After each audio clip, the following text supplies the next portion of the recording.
Richmond, in partnership with the Virginia Department of Health, has issued a boil water advisory effective immediately on Monday, January 6, 2025, and until further notice for residents by the City of Richmond's water system.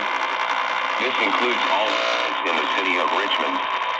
It is urgent that impacted residents take conservation steps immediately and boil water before consuming it.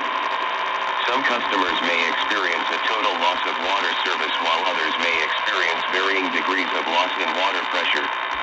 The boil water advisory comes after a winter weather storm-related loss of power today impacted the city's water reservoir system, causing the system to temporarily malfunction. Capacity restoration services are currently underway. City officials remain in close contact with the Virginia Health Department to assess and resolve the situation. Once the water system is back online, Department of Public Utilities personnel will begin the process of flushing the system and ensuring that the water is safe to drink. Read more details here.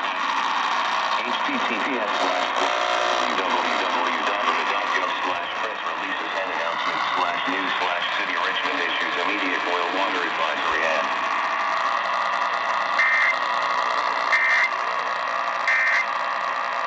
Changing because new people, everyday people.